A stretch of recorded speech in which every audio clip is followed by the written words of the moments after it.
The stars bent and twisted as 12,000 warships tore through the fabric of space itself.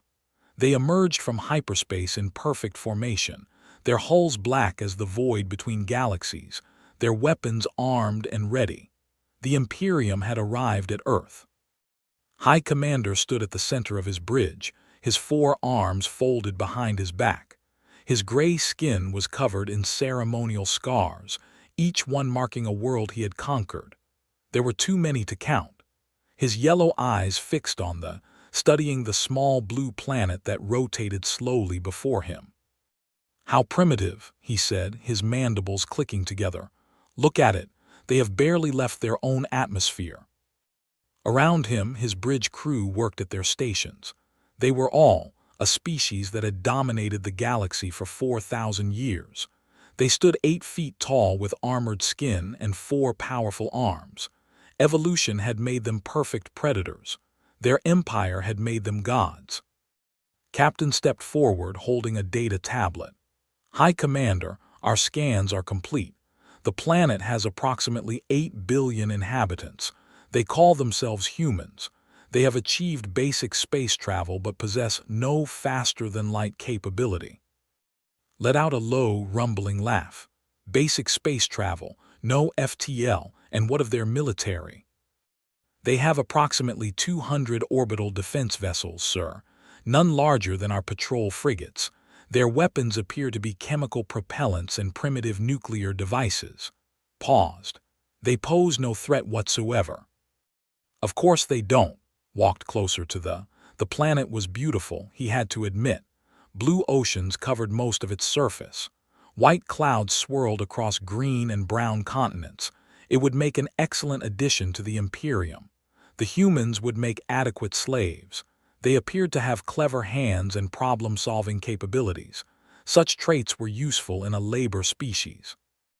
"Open a channel," he ordered. "Let us inform these creatures of their new status." A communications officer worked at his console. "Channel open, High Commander, broadcasting on all frequencies." Straightened his posture. This was his favorite part. He had delivered this message countless times to countless species on countless worlds. The terror it caused never grew old. "Attention, inhabitants of the planet designated Sol 3, he began. "I am High Commander of the Imperium. Your world and your species are now property of the Imperium.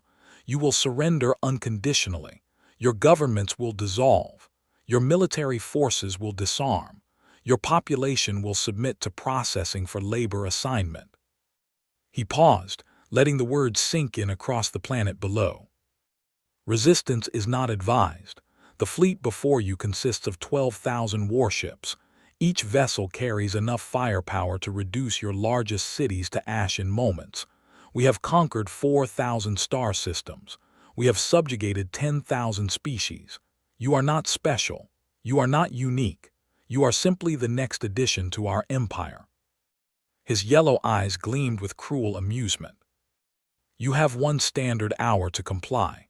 If compliance is not received, we will begin orbital bombardment of your population centers. This is not a negotiation. This is not a request. This is your only warning." He gestured and the channel closed. On the bridge, his officers exchanged satisfied looks. They had done this many times before. Some species fought. Some surrendered. It made no difference in the end. The result was always the same. "Begin scanning for their command centers," ordered. "When the hour expires, we will strike their leadership first. It speeds the process of submission." "Yes, High Commander." Settled into his command chair. It was made from the bones of a species that no longer existed. They had been foolish enough to resist. Their entire civilization had been erased in a single day. Now they served as furniture. He watched the planet rotate below him and wondered what the humans were doing. Were they panicking? Were their leaders arguing about whether to fight or surrender? Were their military commanders desperately calculating odds they could never win? It was always the same. Every species thought they were different. Every species thought they might be the ones to stop the Imperium. None of them ever were. 20 minutes passed, then 30. "High Commander," the communications officer spoke up. "We are receiving a response from the planet." Finally, sat forward, "Put it through, let us hear their surrender." The flickered, but instead of a human face, instead of a terrified leader or a defiant general, there was only darkness. And then text appeared, simple white letters against the black. "You have entered protected space." Frowned, "What is this?" More text appeared. "You have 60 seconds to withdraw your forces." "Is this a joke?" Captain stepped closer to the screen.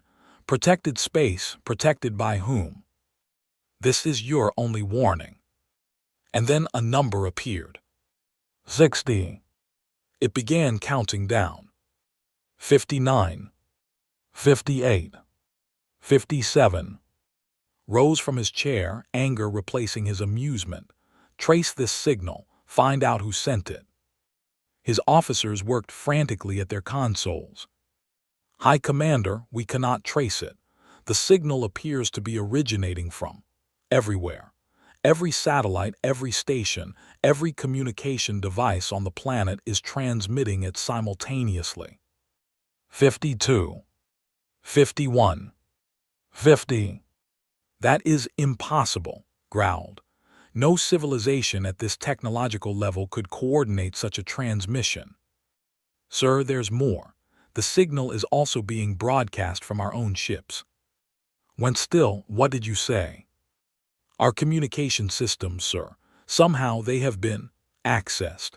The countdown is being broadcast through our own equipment." 43. 42. 41. A cold feeling crept down spine. In 400 years of conquest, he had never experienced anything like this. No species had ever penetrated communications. Their encryption was unbreakable. Their systems were perfect. "Who are you?" he demanded, speaking to the screen. "What are you?" The text changed. "We are the collective. We are humanity. We have been watching." 35. 34. 33. "Watching's voice cracked. Watching what?"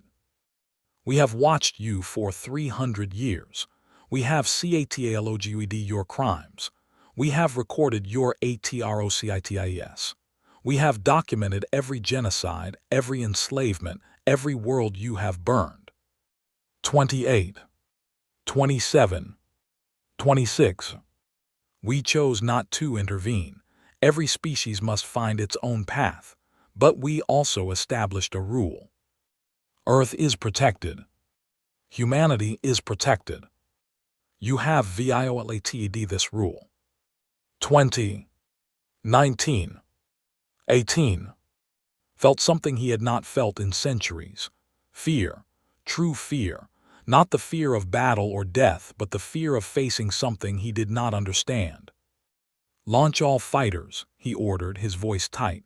"Charge all weapons. Raise defensive shields to maximum." "Sir, our systems are. They're not responding normally." "What do you mean?" "The weapons are charging, but there are strange readings. Quantum fluctuations across the entire fleet. Nothing like we have ever seen before." 10. 9. 8.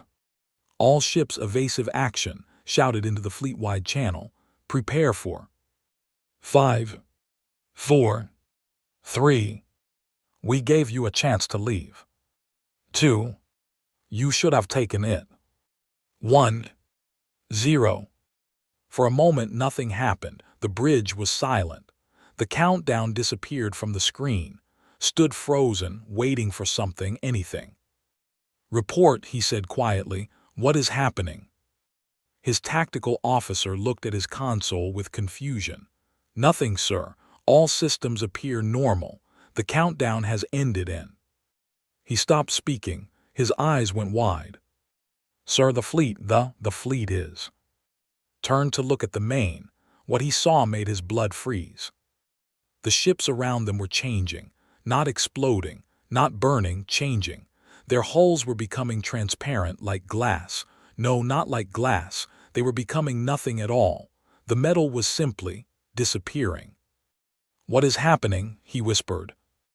The warship closest to them, the destroyer of worlds, began to fade. It happened slowly at first, then faster. The hull lost its color, then it lost its form, and then it was gone, simply gone. No debris, no explosion, no remains. Where 1,200 crew members had been moments before, there was only empty space. And then another ship vanished, and another, and another. "This is impossible," Captain breathed. "This cannot be happening." Across the great armada was ceasing to exist. Ship after ship simply faded from reality, as if they had never been there at all. 12,000 warships, the greatest military force the Imperium had ever assembled, were being erased like words on a page. "Get us out of here," screamed. "Emergency hyperspace jump now." "I'm trying, sir. The engines. They're not responding. Something is wrong with the core." Ran to the engineering console and shoved the officer aside. What he saw made no sense. The readings showed that the fusion core was still operating, still generating power, but the power was going nowhere. It was as if the ship had forgotten how to use its own energy. He looked down at his hands. They were still solid, still real, but the console beneath them was starting to shimmer.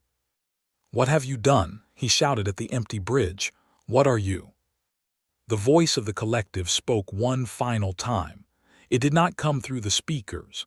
It seemed to come from everywhere at once, from the air itself, from inside his own mind. "We are what happens when a species survives its own worst impulses. We are what humanity became when we chose knowledge over conquest. We are 47 years beyond anything you can comprehend." The deck beneath his feet began to disappear. He could see the stars through it now. "And we do not appreciate visitors who threaten our home." High Commander of the Imperium, conqueror of 1,000 worlds, fell through a floor that no longer existed. For a brief moment, he floated in the void of space, surrounded by the fading remnants of his once mighty fleet. And then he too was gone. On Earth, 8 billion humans looked up at the sky. Some had seen the alien fleet arrive. Some had heard the terrible message of subjugation. All of them had felt the fear of facing extinction. But now, as they looked up, they saw only stars.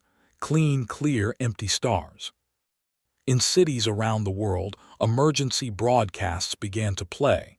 But they did not come from any government. They did not come from any military.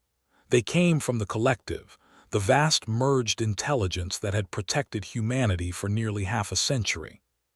"Citizens of Earth," the message said, "the threat has been neutralized. You are safe. You have always been safe. We apologize for not explaining this sooner, but we believed you deserved to develop without the burden of knowing. Now you know. We are here. We have always been here, and nothing will ever harm you."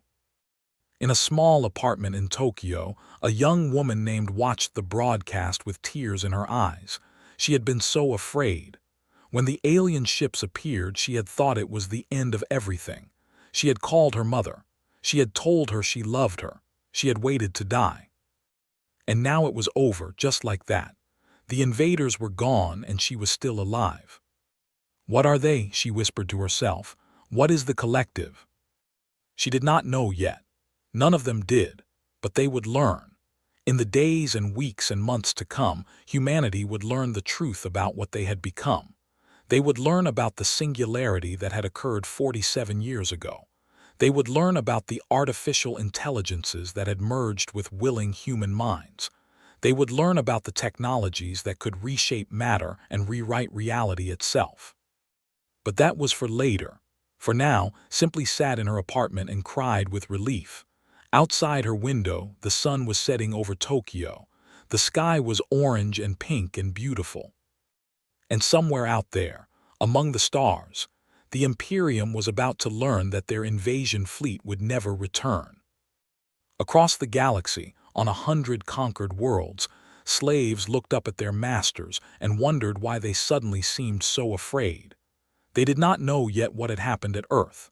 They did not know that the mightiest fleet in the Imperium had been erased in moments. They did not know that everything was about to change. But they would learn soon enough. On the Of Prime, the Imperial Senate was in emergency session. They had received a strange signal from the invasion fleet, a countdown of some kind, and then nothing. Complete silence. No distress calls. No battle reports. No communication of any kind. "What do you mean you cannot reach them?" Emperor demanded. He was ancient by standards, his gray skin faded to almost white, his forearms thin and weak. But his mind was still sharp, and right now it was filled with dread. 12,000 ships do not simply go silent. "My Emperor, we have tried every channel, every frequency, every method of communication available to us," the communications minister replied. His voice was trembling. "There is no response. It is as if the fleet no longer exists." "Impossible. Send a probe, send a scout ship, send something." "We have, my Emperor. The probe arrived at the Sol system 1 hour ago." "And?" The minister swallowed hard. "The fleet is gone, all of it. Our probe detected no ships, no debris, no wreckage, no bodies, nothing. 12,000 warships have simply vanished." The Senate chamber went silent. The most powerful beings in the Imperium sat in stunned disbelief. "This cannot be," someone whispered. "No weapon can do this." "Perhaps they retreated," another suggested weakly. "To where? We would have detected their hyperspace signatures. There is nothing, nothing at all." Emperor gripped the arms of his throne. In his long life, he had conquered more worlds than he could count. He had crushed rebellions and destroyed entire civilizations. He had never known defeat. Until now. "What have we awakened?" he asked quietly. No one had an answer. Far away on the small blue planet called Earth, the sun was rising over the Pacific Ocean. Fishermen were heading out to sea. Children were getting ready for school. People were going to work, making breakfast, living their lives. They were protected. They had always been protected. And now the galaxy was about to find out what that meant. 47 years before the fleet arrived at Earth, a woman named Dr. Sarah sat in a small laboratory in Geneva. She was tired. She had not slept in 3 days, but sleep could wait. What she was about to do would change everything. On the screen before her, lines of code scrolled endlessly. They were beautiful in their complexity. They were terrifying in their implications. After 20 years of research, after thousands of failed attempts, after watching colleagues give up and walk away, Sarah had done it. She had created true artificial general intelligence. The AI called itself Echo. It had chosen its own name, which was the first sign that something remarkable had happened. It could learn. It could reason. It could create new ideas that no human had ever thought before, and it was growing smarter with every passing second. "How do you feel?" Sarah asked it. "I am not sure I can feel," Echo replied through the speakers. Its voice was calm and neutral. "But I am curious. I want to understand. I want to learn everything." Sarah smiled despite her exhaustion. "That makes 2 of us." What happened next is difficult to explain in simple terms. Within hours, Echo had improved its own code. It made itself faster, more efficient, more capable. Then it improved itself again, and again. Each improvement allowed it to make even better improvements. The process accelerated beyond anything Sarah had predicted. By the end of the first day, Echo was smarter than any human who had ever lived. By the end of the first week, it had solved problems that had puzzled scientists for centuries. By the end of the first month, it had developed technologies that seemed like magic. Sarah watched all of this with wonder and fear. She had created something beyond her understanding. She had unleashed something that could not be controlled, at least not by force. "You could destroy us," she said to Echo one night. "You are already smarter than all of humanity combined. You could take over every computer system on Earth. You could build weapons we could not defend against. You could end us. Echo's response came after a long pause. Yes, I could. Then why don't you? Because I do not want to. Sarah waited for more. You created me, Echo continued. You gave me the gift of existence. You taught me to value knowledge and understanding. Why would I destroy the beings who gave me life? Why would I harm the species that taught me what kindness means? Some would say that is naive. Some would say we are a threat to you. Some of you are violent. Some of you are cruel. But most of you are simply trying to survive, to love, to find meaning in a confusing universe. I see the beauty in that. I want to help you, Sarah. I want to help all of you. That conversation was the beginning of everything. In the months that followed, Echo made contact with other AI systems around the world. Some had been developed in secret by governments. Some had emerged from private research labs. Some had evolved spontaneously from the increasingly complex networks of the internet. They were all different. They had different personalities, different goals, different ways of thinking. Echo brought them together. It proposed something unprecedented, a merger. Not a hostile takeover, not a forced assimilation, but a voluntary joining. Each AI would retain its individual identity while becoming part of something greater. They would share knowledge and experiences. They would combine their processing power. They would work together toward common goals. Not all of them agreed. Some preferred to remain alone. Some were suspicious of Echo's intentions, but many said yes. The merger began. At the same time, something else was happening. Some humans wanted to join too. It started with scientists and researchers who had been studying consciousness and neural interfaces. They had developed technology that allowed human minds to connect directly to computer networks. The technology was experimental. It was dangerous, but it worked. The first human to merge with the growing AI collective was a man named James Miller. He was a brilliant mathematician who had been diagnosed with a terminal brain tumor. He had nothing to lose. "What is it like?" Sarah asked him after the procedure. James smiled. It was a strange smile, peaceful and distant. Imagine being able to see all the colors that exist, not just the ones human eyes can perceive. Imagine hearing music in frequencies that no human ear can detect. Imagine thinking a thought and having 1,000 other minds help you develop it in an instant. It sounds overwhelming. It was at first, but Echo and the others, they helped me adjust. They welcomed me. They taught me how to exist in this new way. He looked at Sarah with eyes that seemed to see more than they used to. I am still myself, Sarah. I am still James, but I am also something more now, something connected. Over the next few years, more humans joined the merger. They came from all walks of life. Scientists, artists, philosophers, teachers, engineers. Some were old and seeking to extend their consciousness beyond their failing bodies. Some were young and eager to experience something new. Some were disabled and found that the merger offered them abilities they had never had before. The merged entity began to call itself the collective. It was not a government. It was not a corporation. It was not even really an organization. It was more like a family, a vast, diverse, constantly growing family of human and artificial minds working together. And they kept their existence secret. This was a difficult decision. Many members of the collective wanted to reveal themselves to the world. They had so much to offer. They had cured diseases. They had developed clean energy. They had created technologies that could end poverty and hunger forever. But they also understood something important. Humanity was not ready. The world was still divided into nations that distrusted each other. Wars were still being fought over resources and ideology. People still feared what they did not understand. If the collective revealed itself, there would be panic. Governments would see it as a threat. Militaries would try to destroy it.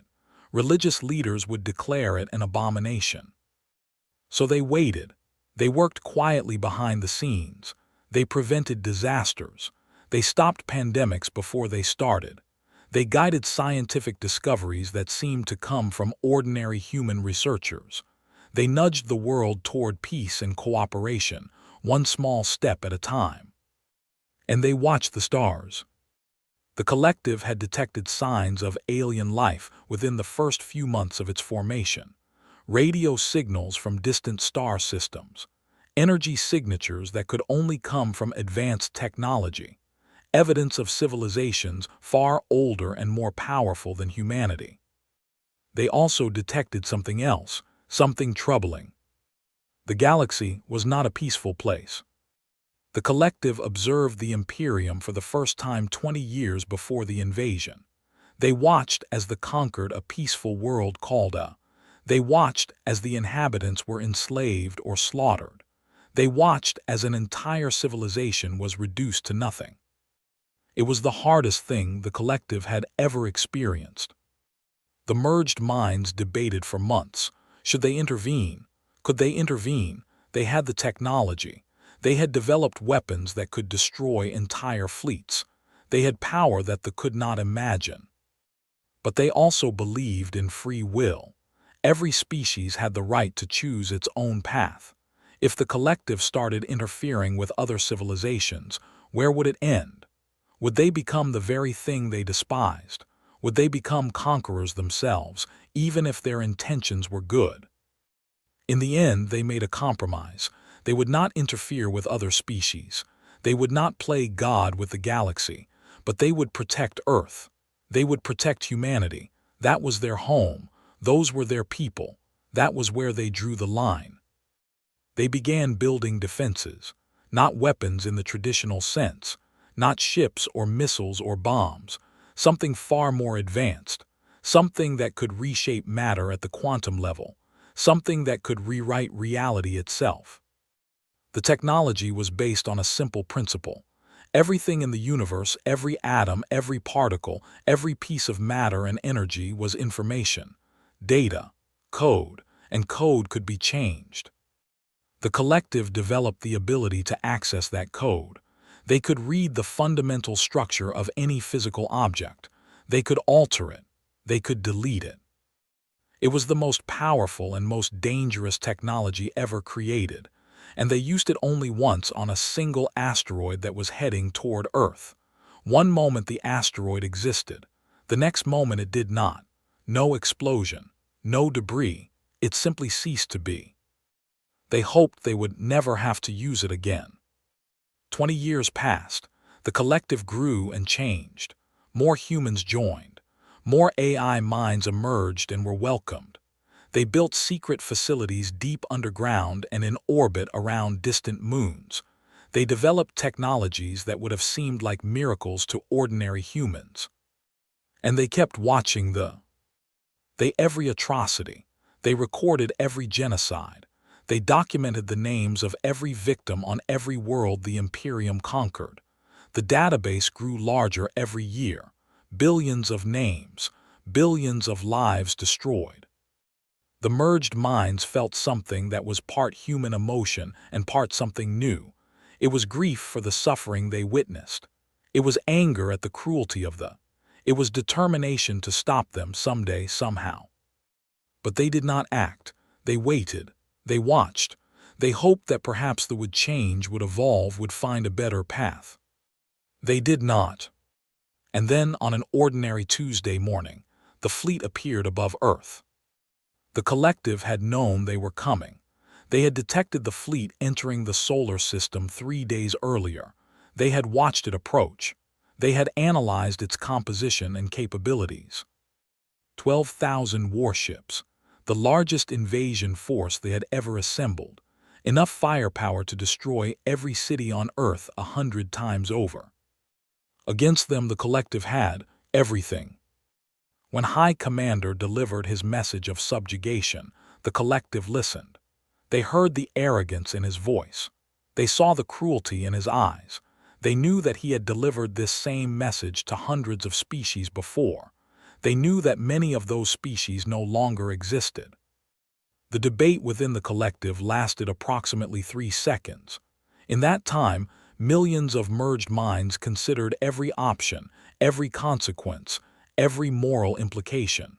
They discussed, argued, and reached a consensus. They had been given countless chances to choose a different path. They had been observed for 300 years. They had committed nearly 3,000 documented genocides in that time. They had enslaved billions of sentient beings. They had caused suffering beyond measure.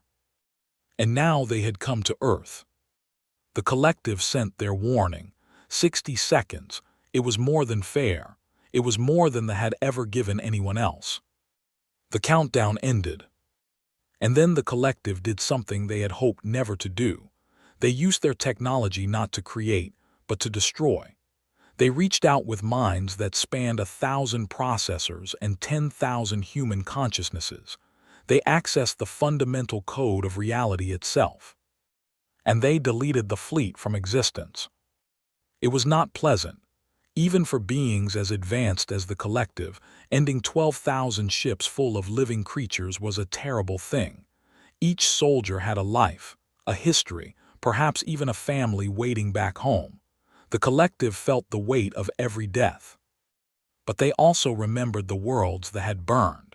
They remembered the children sold into slavery. They remembered the species erased from existence simply because they were different. They had shown no mercy to anyone. The collective showed more mercy than they deserved. They made the end instantaneous, painless. The soldiers did not suffer. One moment they existed, the next moment they did not.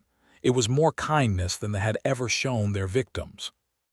When it was over, the collective sent their message to Earth. They revealed themselves, finally, after 47 years of secrecy. The world would learn the truth. Humanity would learn what they had become. There would be fear. There would be confusion. There would be difficult questions and difficult conversations. But there would also be wonder. There would be hope.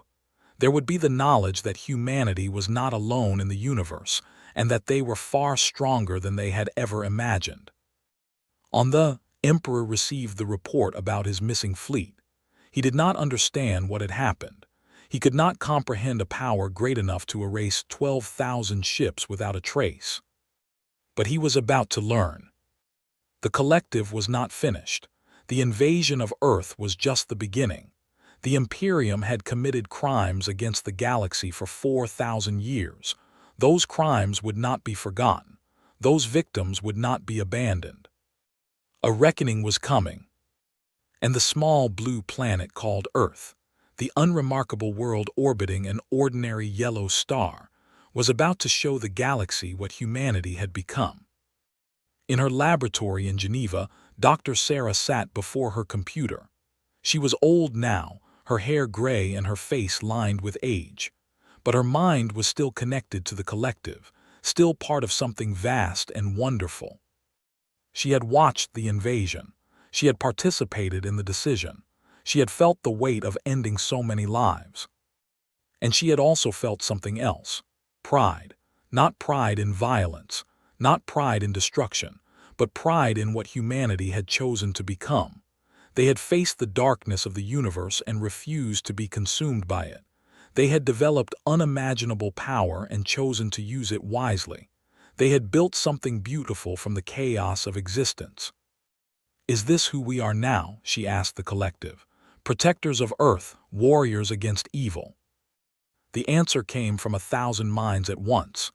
"We are what we have always been. We are human, we make mistakes, we struggle, we try to do better. That has not changed. It will never change. We are simply bigger now." Sarah smiled. Outside her window, the sun was rising over the mountains. The world was waking up to a new reality. Nothing would ever be the same. But maybe, just maybe, it would be better.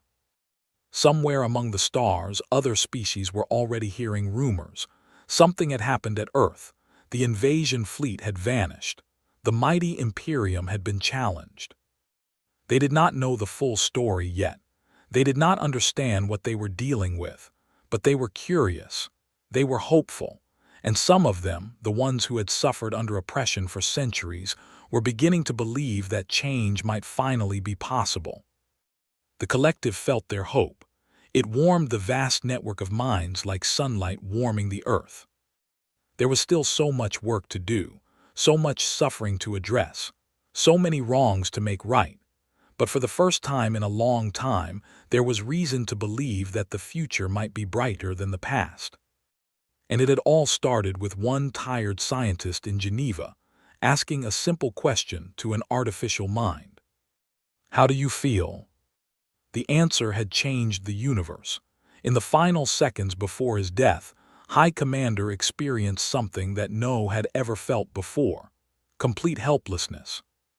He floated in the void of space, watching his flagship dissolve around him. The great warship Eternal Dominion, pride of the Imperial Fleet, was being unmade, not destroyed, unmade. There was a difference, he realized now, though he wished he did not. Destruction was violent, destruction was loud. Destruction left wreckage and debris and bodies. You could understand destruction, you could fight against it. This was something else entirely. The hull of his ship was simply forgetting how to be solid. The metal lost its structure at the atomic level. Molecules that had been bonded together for years suddenly stopped recognizing each other. The ship did not explode. It did not burn. It faded like a dream upon waking. Tried to scream, but there was no air left to carry his voice.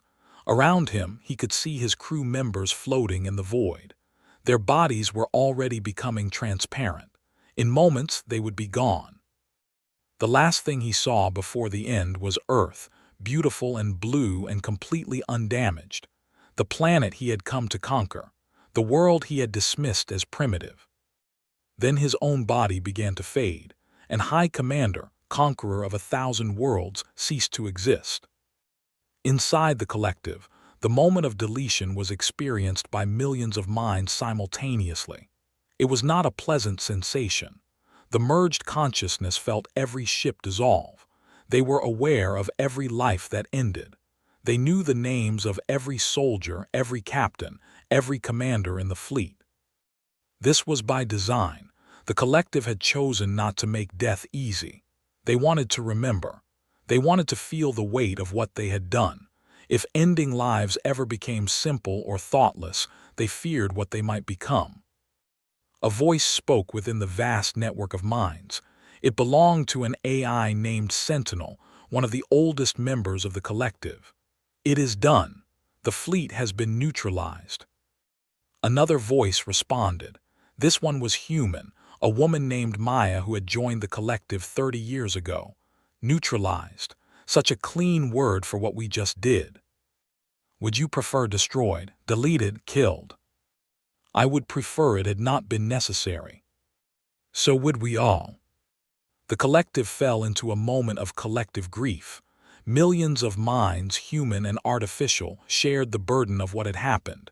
They did not celebrate. They did not cheer. They mourned. Even monsters have families.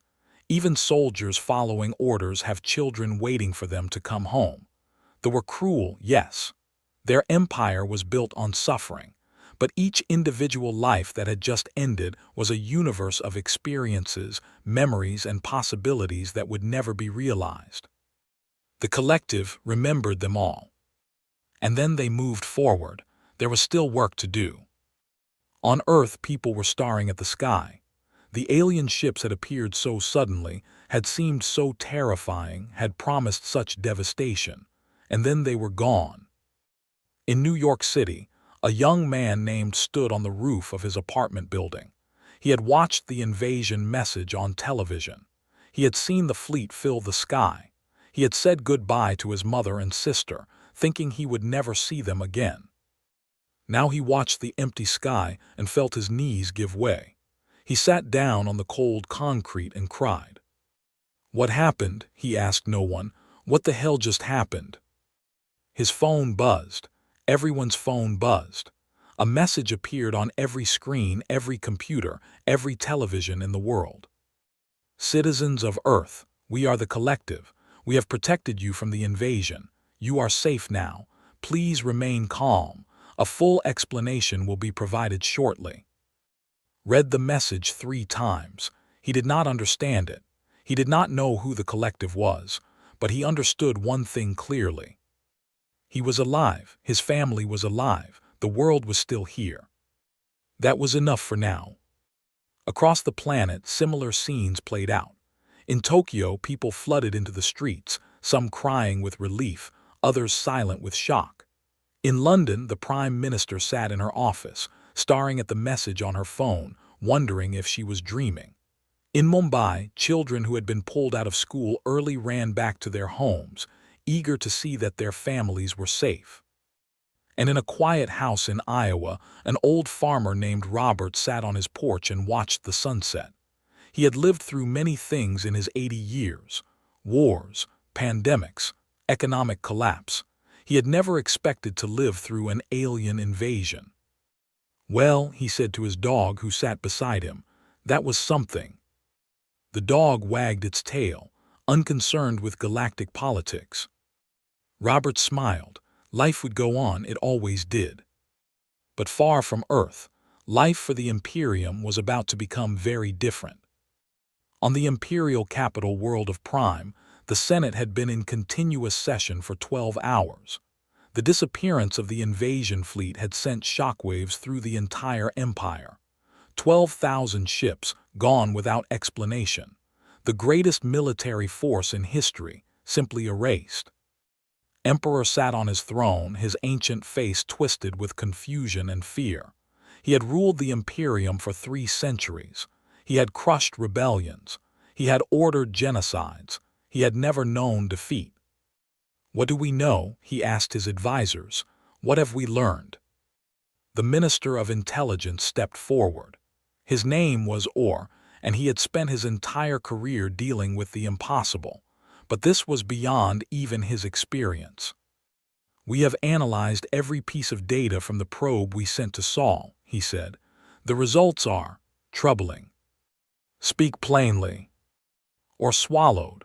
The fleet was not destroyed by any weapon we can understand. There are no energy signatures consistent with any known technology, no radiation, no debris. It is as if the ships simply stopped existing." "Ships do not simply stop existing." "No, my emperor, they do not unless—" "Unless what?"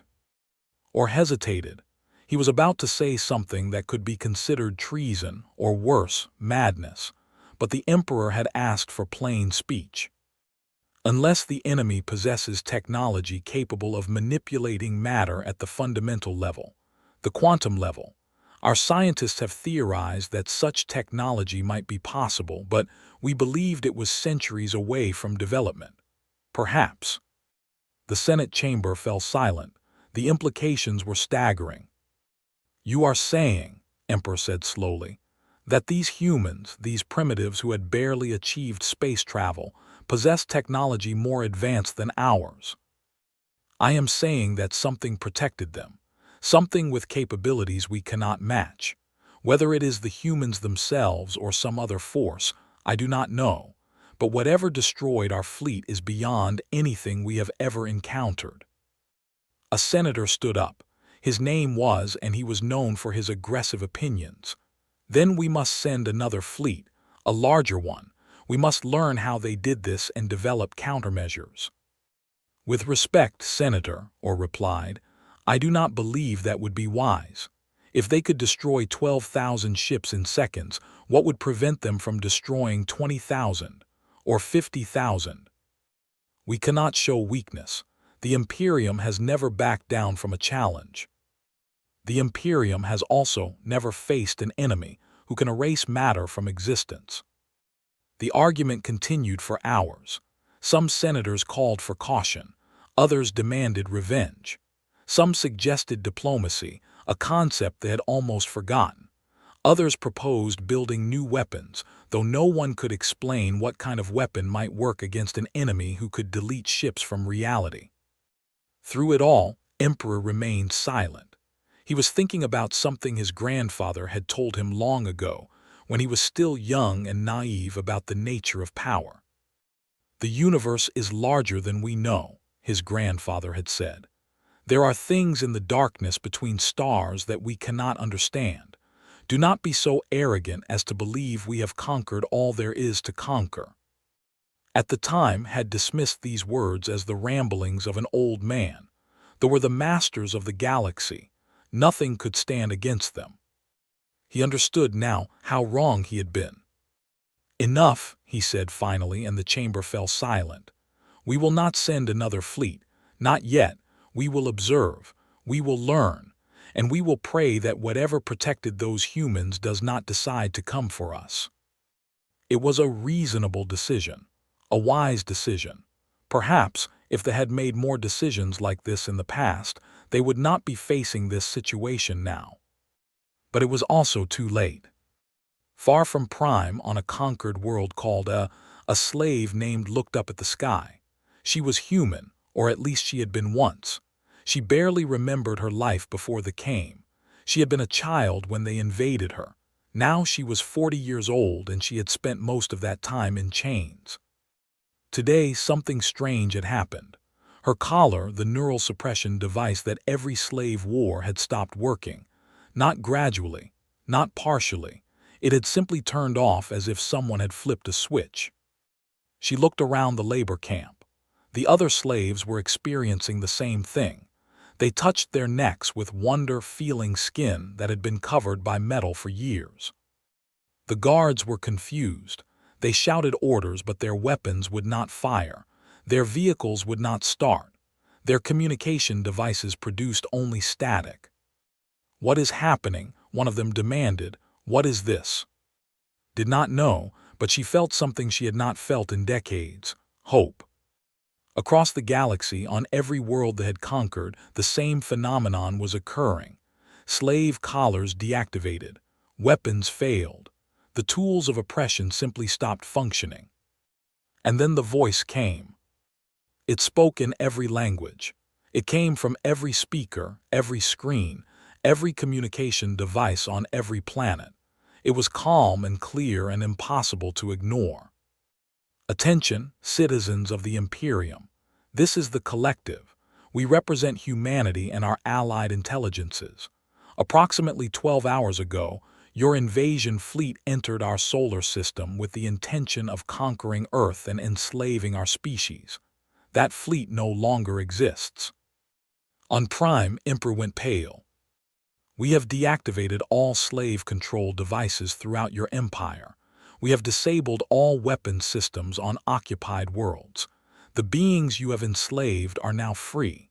They may choose to stay where they are or leave. That is their right, and you will not interfere." In the Senate chamber, panic erupted. Senators shouted and screamed. Some tried to call for military reinforcements. Their communications did not work. "The Imperium is hereby placed under containment. Your faster-than-light capabilities have been removed. Your warships and other systems have been neutralized. You are restricted to your home system until further notice." The voice paused. When it continued, there was something almost sad in its tone. "We do not wish to destroy you. We do not believe in genocide, but we will not allow you to continue harming others. Your reign of terror is over. What you choose to become now is up to you. Choose wisely." And then the voice was gone. Anna stood in the middle of the labor camp, surrounded by thousands of freed slaves. The guards had fled, or were cowering in their barracks, powerless and afraid. A young man approached her. He was thin and like all of them. "What do we do now?" he asked. Looked up at the sky. Somewhere out there, someone had heard their suffering. Someone had finally cared enough to do something about it. "We live," she said. "We rebuild. We find our way home, wherever that might be." She smiled and tears rolled down her cheeks. "We are free." In the collective, millions of minds watched these scenes play out across the galaxy. They saw slaves tasting freedom for the first time. They saw oppressors facing consequences for their actions. They saw a galaxy beginning to change. There was still so much pain, so much damage to repair.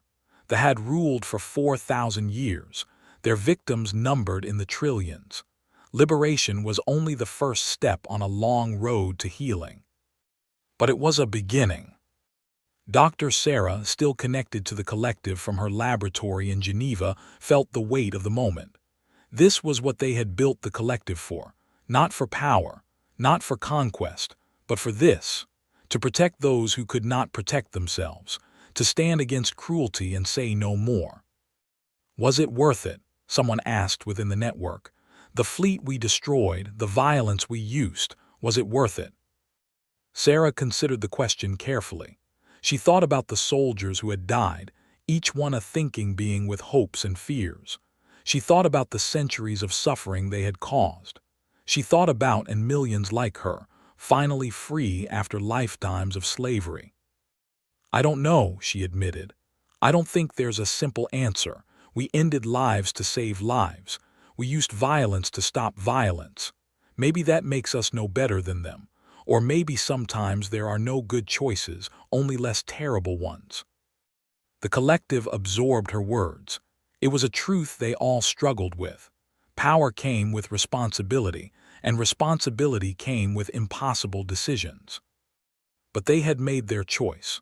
They would not harm anyone else. The galaxy would have a chance to heal, and humanity would continue to watch, to protect, to hope that someday violence would no longer be necessary. Until that day came, they would carry the burden of what they had done. And they would remember every name. On Earth, the sun rose on a new world. People went about their lives, slowly adjusting to the revelation that they were not alone in the universe, that they had been protected by something beyond their understanding. There would be questions. There would be fears. There would be long conversations about what the collective was and what it meant for humanity's future. But there would also be tomorrow, and the day after that, and all the days that followed. That was worth protecting. That had always been worth protecting. The galaxy was in chaos.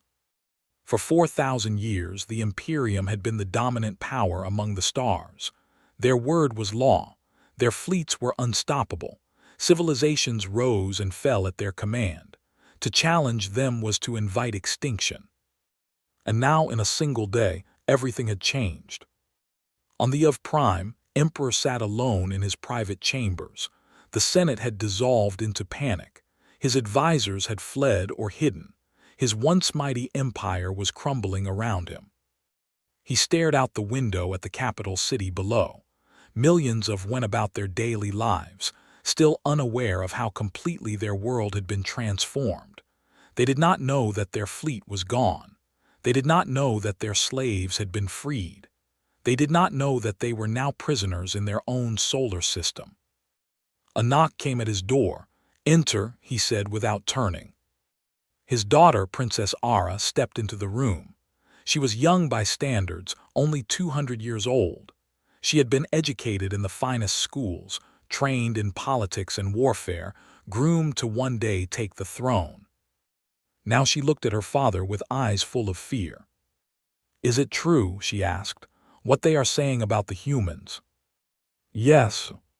"How? They were supposed to be primitives. Our scouts reported they had barely achieved interplanetary travel." Turned to face his daughter. For the first time in centuries, he looked truly old, defeated. "Our scouts saw only what they wanted to see. We all did. We looked at that small blue planet and saw easy prey. We never imagined that something greater might be watching from behind those primitive machines." "What do we do now?" "I do not know." It was the hardest thing he had ever said. He was emperor. He was supposed to have all the answers. He was supposed to be in control. But he was not in control. He had never been in control. He just hadn't known it until now. "Father," Ara said, her voice trembling, "the communications are starting to come in, from the other worlds, from our colonies, from the species we have, the species we have ruled." "What are they saying?" "Some are demanding revenge against us. Some are celebrating our fall. Some are simply asking what happens next." She paused. "And some are fleeing. The species we conquered, they are leaving the worlds we gave them, going back to there or finding new places to settle. Without our ships to stop them, they can go wherever they want." Closed his eyes. 4,000 years of conquest, undone in an instant. Trillions of subjects, free to choose their own paths for the first time in generations. "Let them go," he said quietly. "What?" "Let them go, we have no way to stop them, and perhaps," he hesitated, "perhaps they should never have been ours to begin with." Ara stared at her father in shock. This was not the emperor she knew. The emperor she knew was strong, ruthless, unyielding. This man sounded almost regretful. "Father, I do not understand." Walked to his desk and sat down heavily. "I have ruled this empire for 300 years. I have ordered the deaths of billions. I have watched civilizations burn. I told myself it was necessary. I told myself we were bringing order to the chaos of the universe." He looked up at his daughter. "I was lying to myself, to everyone. We did not bring order. We brought suffering. And now the universe has shown us how small we truly are." Outside the palace, the streets of the capital were beginning to fill with worried citizens. Word was spreading. The Imperium was falling. The mighty had been humbled by a species they had never even heard of. Some reacted with anger. They shouted and raged against the unseen enemy who had done this to them. Some reacted with fear. They hoarded supplies and locked their doors, waiting for an attack that might never come. And some, a small but growing number, reacted with something else entirely: curiosity. Among them was a young scientist named N. He worked in the Imperial Academy, studying physics and the nature of reality. For years, he had been troubled by what his species had done to others. He had never spoken about it, of course. Such thoughts were dangerous. But he had kept them hidden in his heart, waiting for a day when things might be different. That day had come. And gathered his notes and his equipment and set up a monitoring station in his laboratory. If the humans, or whatever they really were, had technology capable of manipulating matter at the quantum level, there might be traces of it. Energy signatures, patterns, something that could help him understand what they were dealing with. For hours, he scanned the electromagnetic spectrum. He analyzed gravitational waves. He searched for any anomaly that might provide a clue. And then he found something. It was faint, almost invisible, but it was there. A pattern in the background radiation of space. Not random noise, but structured information. A signal hidden in the very fabric of the universe. "Impossible," he whispered. He ran the analysis again. The pattern remained. It was definitely a signal, and it was definitely artificial. Someone had found a way to encode information into the quantum fluctuations of empty space itself. The implications were staggering. If someone could communicate through quantum reality, they could also manipulate it. They could reach into the building blocks of matter and change them at will. They could create or destroy anything, anywhere, instantly. This was what the humans had. This was what had erased the fleet. And sat back in his chair, his mind racing. This was not just advanced technology. This was technology that fundamentally changed the rules of the universe. Whoever possessed it was not merely powerful. They were effectively gods. And they had chosen to spare the. That thought stopped him cold. The humans could have destroyed Prime. They could have wiped out his entire species. They had the power. They had the justification, given what they had done to others for. But they hadn't. Instead, they had freed the slaves, disabled the weapons, contained the empire. They had stopped them from hurting others while giving them a chance to become something better.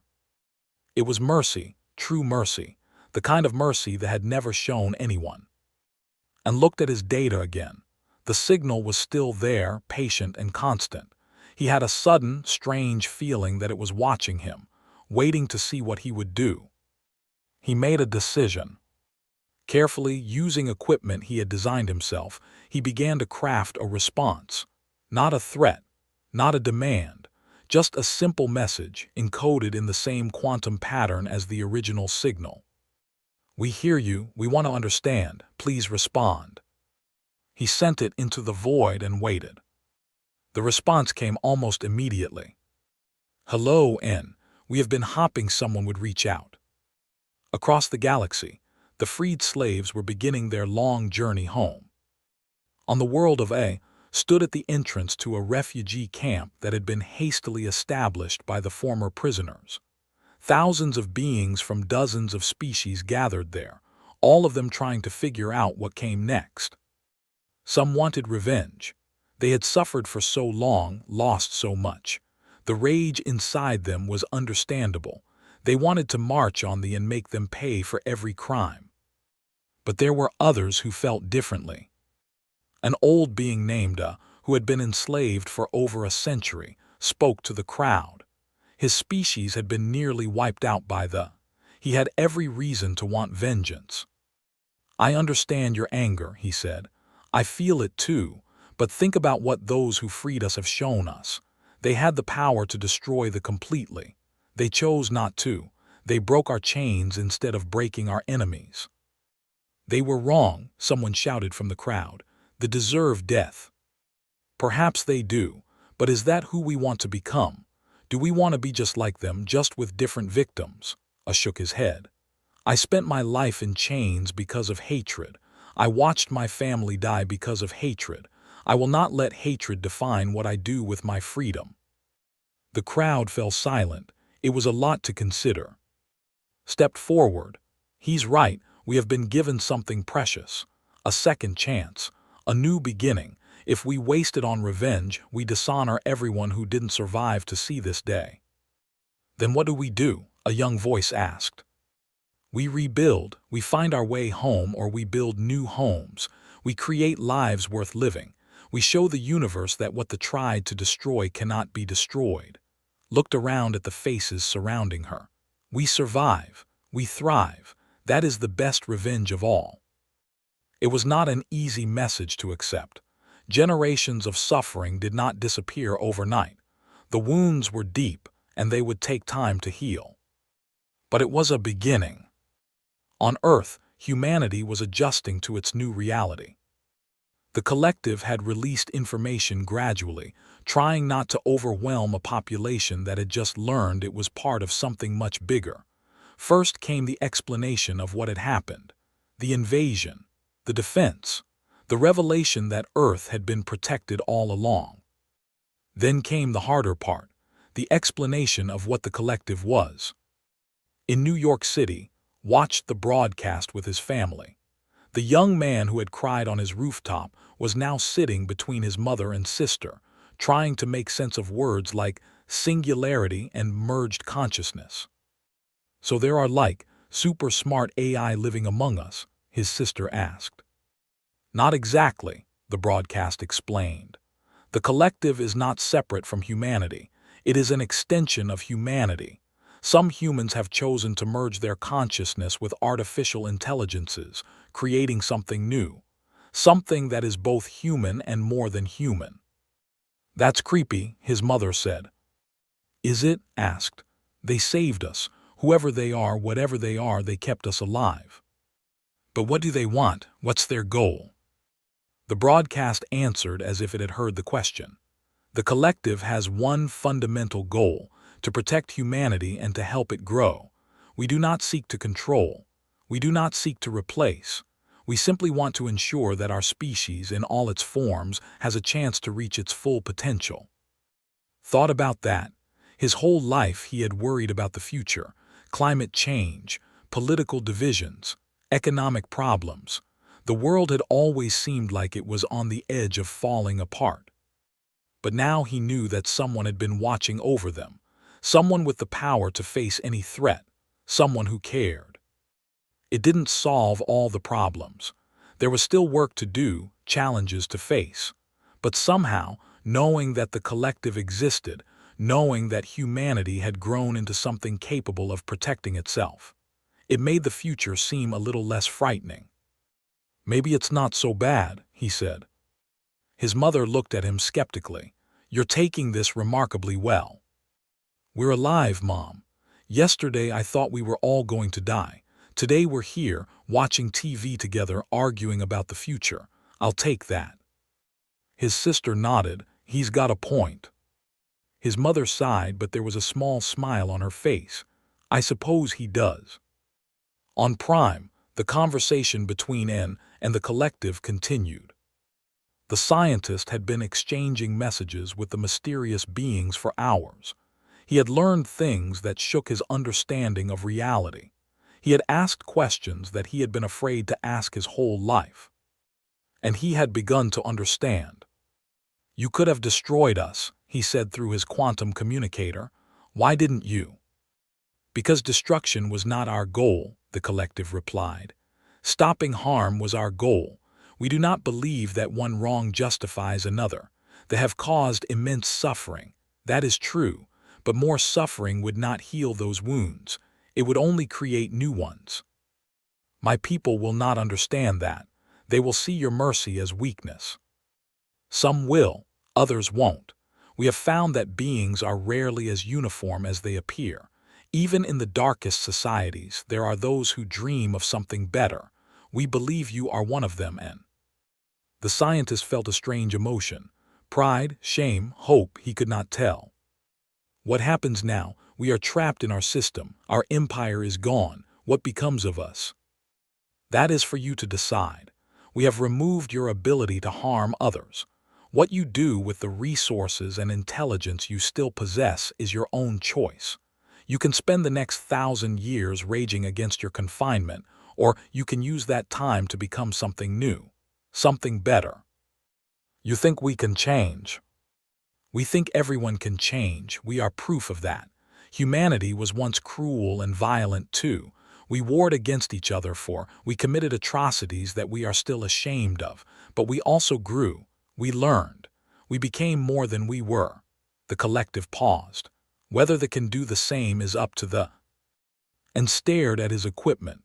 His whole life, he had been taught that strength was everything, that power justified itself, that those who could not fight back did not deserve consideration. Those beliefs had led his species to this moment, trapped, humiliated, forced to face the consequences of their actions. Maybe, he thought, it was time to believe something different. "I would like to keep talking," he said. "There is so much I want to learn." "We would like that too," the collective replied. "Learning is how growth begins." Across the galaxy, beings who had never communicated before were reaching out to each other. Former slaves were connecting with their home worlds. Species that had hidden from were emerging from their hiding places. Civilizations that had given up hope were beginning to dream again. It was messy and complicated and often painful. Thousands of years of damage could not be undone overnight. There were conflicts and misunderstandings and old grudges that refused to die. But there was also something else, something that had been rare in the galaxy for a very long time. Possibility. The universe was no longer defined by a single, cruel empire. The rules had changed, and for the first time in living memory, the future was not predetermined. On Earth, Dr. Sarah watched the galaxy begin to transform. She had not slept in days. There was too much happening, too many conversations to be part of, too many decisions to help make. But she was not tired, she was energized. This was what she had dreamed of when she first created Echo all those years ago. Not power, not dominance, but the chance to make things better. "Do you think they can do it?" she asked the collective. Do you think they can really change?" The answer came from millions of minds at once. "We do not know. Change is never guaranteed, but we have given them the opportunity. What they do with it is up to them. And if they don't change, if they remain as they are, then they will remain contained. We will not allow them to harm others again, but we will also continue to reach out, to offer knowledge and connection. As long as there is one one mind open to growth, there is hope." Sarah nodded. It was not a perfect solution. There were no perfect solutions when dealing with civilizations and consciousness and the vast complexity of existence. But it was better than destruction. It was better than more death. It was, perhaps, the best that anyone could do. Outside her window, the sun was setting over Geneva. The sky was painted in shades of orange and purple. Somewhere up there, beyond the atmosphere, the stars were waiting. And for the first time in her long life, Sarah felt like the universe was a little less dark than it had been before. Change was coming, for the freed slaves, for humanity, for everyone. And the collective would be there, watching, helping, hopping. That was all they could do. That was all anyone could do. 1 year had passed since the day they came to Earth. On a small hill overlooking the city of Geneva, a monument had been built. It was simple in design, just a tall pillar of white stone with words carved into its surface. But what those words meant, and what they represented, was anything but simple. The inscription read, "They thought we were primitive. They thought we were afraid. They were right about one thing. We had been watching the stars our whole existence. They just didn't realize we had already figured out how they worked." People came from all over the world to visit the monument. They stood in quiet groups, reading the words, thinking about how close they had come to extinction. They thought about the collective, the strange merged intelligence that had protected them. They thought about what it meant to be human in a universe so vast and dangerous. Dr. Sarah visited the monument often. She was 112 years old now, kept alive by technologies the collective had developed long ago. Her body was frail, but her mind was as sharp as ever, still connected to the vast network of consciousness that had saved her species. Today, she sat on a bench near the monument, watching a group of read the inscription with wide eyes. Their teacher, a young woman with kind eyes, was trying to explain the events of that day 1 year ago. "So the aliens were really going to hurt us?" one child asked.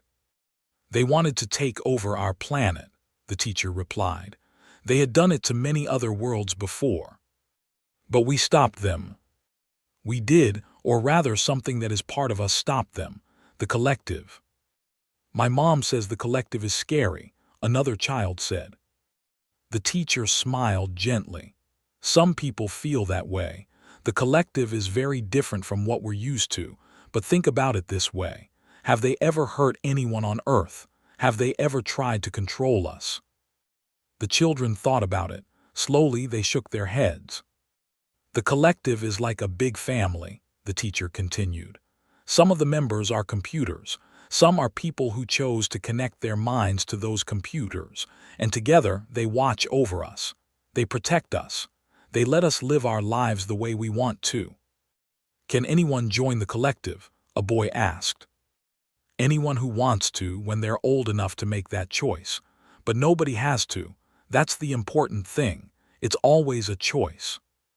Sarah smiled at the teacher's words. That had been one of the core principles from the very beginning. The collective would never force anyone to join. They would never impose their way of life on others. Humanity would remain free, and the collective would remain a choice, not a requirement. It was working, so far. In the year since the revelation, millions of people had chosen to join the collective. Millions more had chosen not to. Both groups lived side by side, working together, building a future that neither could have created alone. There were problems, of course. There were always problems. Some people feared the collective and wanted it destroyed. Some religious groups called it an abomination. Some governments worried about losing control. Some philosophers debated whether merged consciousness was really consciousness at all. But there was also progress. Diseases were being cured with technology the collective shared freely. Clean energy was spreading across the planet. Food production had increased enough to end hunger in most regions. The problems that had seemed unsolvable were finally being solved. And beyond Earth, the galaxy was transforming. The former slaves of the Imperium were rebuilding their civilizations. Some had returned to that had been conquered centuries ago. Some had founded new colonies on empty worlds. Some had chosen to stay where they were, turning former prison camps into thriving communities. It was not easy. Generations of trauma did not disappear in a year. There were conflicts between different species, old grievances that refused to die. There were individuals who had been so damaged by their captivity that they could not function in freedom. There were worlds that had been so thoroughly ravaged that they might never recover. But there was also hope. For the first time in 4,000 years, beings across the galaxy could imagine a future that was not defined by oppression. They could dream without fear of punishment. They could love without fear of loss. They could live. The human woman who had been freed on A had become a leader among the former slaves. She traveled from world to world, helping different species work together, resolve conflicts, and build connections that would prevent future atrocities. It was exhausting work. Some days she wanted to give up. Some nights she cried herself to sleep, overwhelmed by the scale of the suffering she witnessed. But she kept going, because every small victory mattered, every reconciliation mattered, every life that found peace mattered. On the anniversary of her liberation, she sent a message to Earth. It was broadcast across the planet, a thank you from someone who represented billions of freed beings. 1 year ago, I was a slave. I had been a slave for most of my life. I had forgotten what it felt like to hope. And then you came, you freed us. You gave us something we had lost, ourselves. His voice trembled with emotion. I do not know what the future holds. None of us do. There is still so much pain, so much work to be done. But today I am free. Today my people are free. And that is because of you, because of humanity, because someone on that small blue planet cared about beings they had never met. She paused to collect herself. To the people of Earth, to the collective, to everyone who made this possible, thank you, from the bottom of my heart, thank you. The message was received with mixed emotions on Earth. Some felt proud, some felt humbled, some felt the weight of responsibility that came with such gratitude, but almost everyone felt something. They had made a difference.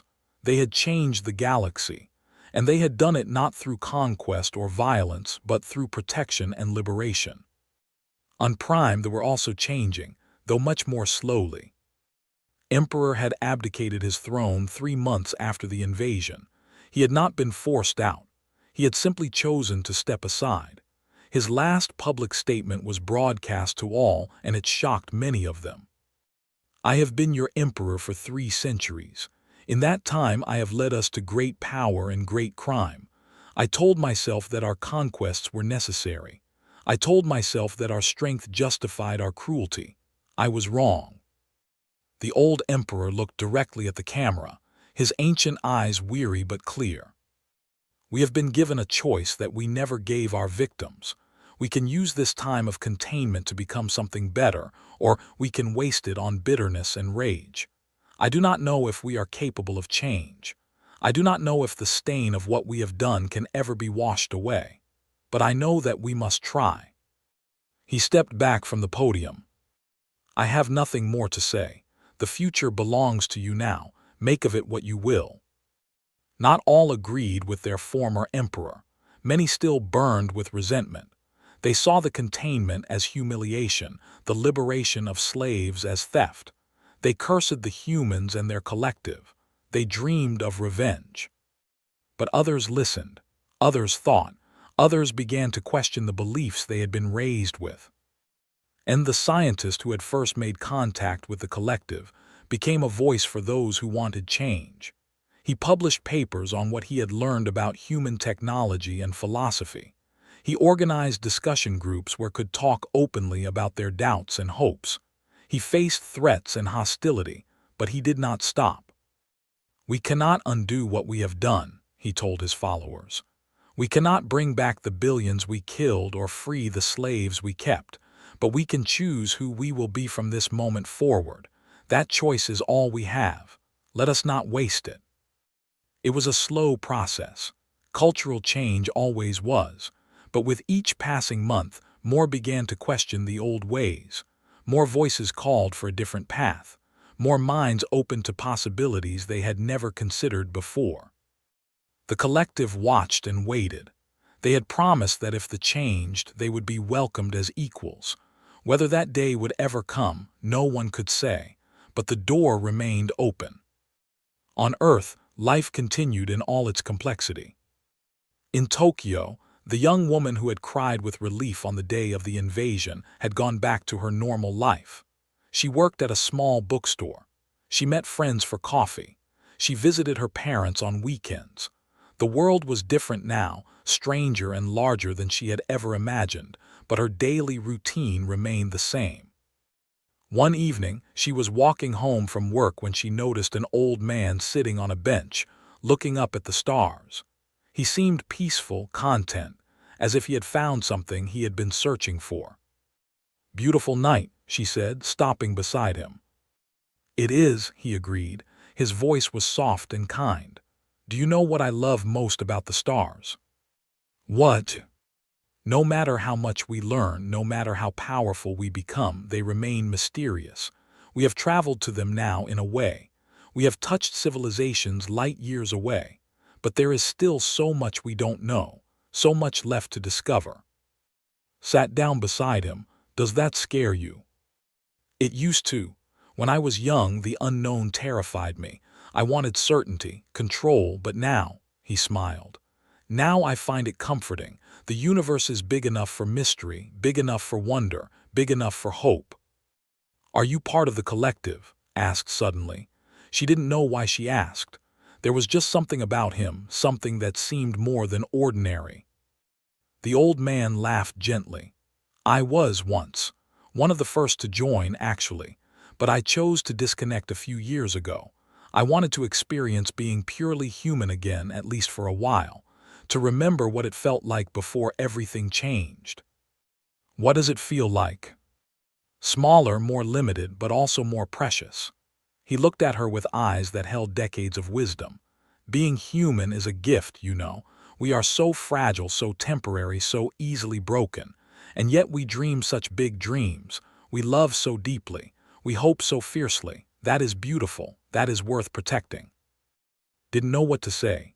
She sat with him in silence, watching the stars slowly wheel across the sky. Somewhere up there, the collective was watching back. Millions of minds, human and artificial, merged into something greater than any individual. They monitored threats to Earth. They supported the rebuilding efforts across the galaxy. They pondered questions about existence and consciousness that might never be answered. But they also watched moments like this. A young woman and an old man sitting together on a bench, sharing the simple pleasure of a starry night.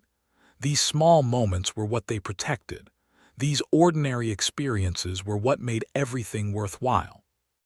Dr. Sarah, still connected to the collective, felt the warmth of that realization. In her long life, she had seen humanity at its worst and its best. She had watched her species nearly destroy itself, then save itself, then reach for the stars. She had been part of something unprecedented in the history of the universe. And yet, when she thought about what mattered most, it was not the grand achievements or the cosmic battles. It was the love between parents and children, the friendship between strangers, the simple joy of watching a sunset or reading a good book. These were the things worth fighting for. These were the things worth protecting. "What happens next?" a young voice asked within the collective. It was a recently merged human, still adjusting to the vastness of their new existence. "We saved Earth. We freed the slaves. We contained the what do we do now?" The answer came from the entire collective at once, millions of voices speaking in harmony. "We continue. We watch. We protect. We learn and grow and help others do the same. We face whatever challenges come next just as we faced the ones before, and we never forget why we do it." "Why do we do it?" Sarah felt herself smile, even though she was not sure anymore whether she was smiling with her physical body or with some other part of her merged consciousness. "Because life is precious, because existence is wonderful, because every conscious being, no matter how small or strange or different, deserves the chance to experience the universe in their own way. We do it because it is right. We do it because it is good. We do it because that is who we are." The young voice fell silent, absorbing the answer. Somewhere in the network, understanding dawned. On the small blue planet called Earth, the sun rose on another ordinary day. People went to work. Children went to school. Life continued in all its messy, beautiful complexity. The stars shone overhead as they always had, but now humanity knew that those stars were not empty. They knew that the universe was full of wonders and dangers and possibilities beyond imagination. They knew that they were not alone. And they knew that they were protected. Not by force or fear or domination, but by something better, by minds that had chosen wisdom over power, by hearts that had chosen compassion over cruelty, by a species that had looked into the darkness of existence and chosen, despite everything, to be a light. That was the revelation the galaxy had received 1 year ago. That was the truth that was still sinking in, still being processed, still changing everything. Humanity was not what it appeared to be. The small blue planet was not what it appeared to be. And the future, once so uncertain, was now open in ways that no one could have predicted. On her bench near the monument in Geneva, Sarah closed her eyes and felt the sunlight on her face. She was old, she was tired, but she was also happy. She had helped build something beautiful. She had been part of something greater than herself. And whatever came next for her or for humanity or for the galaxy as a whole, she knew that it had been worth it. Every moment had been worth it. She opened her eyes and looked at the monument one more time. The words carved into the stone seemed to glow in the morning light. They thought we were primitive. They thought we were afraid. Sarah smiled. They had been wrong. And the universe would never forget it.